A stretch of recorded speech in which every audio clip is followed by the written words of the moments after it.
LDK-ja ka të freskët, do më thonë kujtimin nga qeverisja kaluar kur Kurti pa ndonjë arsye të qëndrueshme e shkarkoj njën nga ministra dhe pastaj si rrjedhoi u prish gjithë koalicioni. Kështu që nëse nisemi nga kaluara, ka hapësirë sa dush për mosbesim. Edhe letrën nëse e lexon, aty nuk është shumë serioze letra. Thelbi saj me gjithatë është për të diskutuar, sepse thelbi është hajde bëjmë marrëveshje. Se mënyra që ka shkru, jo po ju keni bërë edhe në kalume në qeveri, se mos me bërë, është minore dorën zemrë, dhe kjo ka një kryeministri. Dhe ta shkem të kritiku s'u bëni përpjekje, tash pse me shkru një letët ashtë të kështu. Po, lem ta mbanoj të fund, se pyetja ishte a duhet i besohet, edhe është taktizus. Po, Kurti është taktizus. Po, ai asnjëherë nuk e ka në mendje qëllimin për ta ndryshuar çështjen, pra për çështjen, por ç'është del ai vet.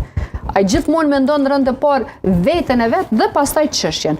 Po kjo nuk do të jetë e njëjta edhe prej LDK-s, sepse LDK-ja përkundër faktit që sot është partia e tretë në rang votash, prap konsiderohet madje edhe nga kundërshtarët më të mëdhaj politik të saj si partia më serioze dhe mënyran që i trajtojnë më seriozisht çështjet kur kanë të bëjnë me shtetin, kur kanë të bëjnë me Kosovën përgjithësi. Prandaj përgjigjja e LDK-s nuk duhet të jetë alla Albinqe, alla Kurti, por duhet të jetë alla LDK.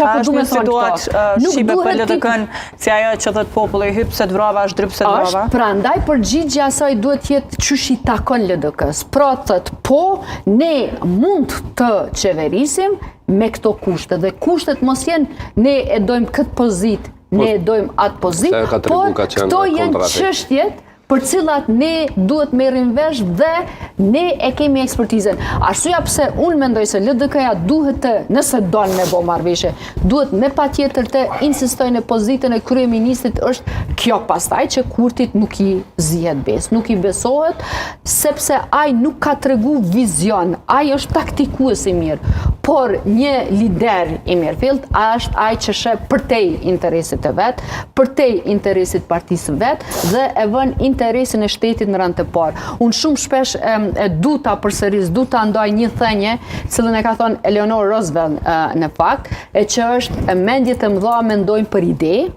mendjet e vogla flasin për ngjarje dhe mendjet e mesme për ngjarje dhe mendjet e vogla flasin për njerëz.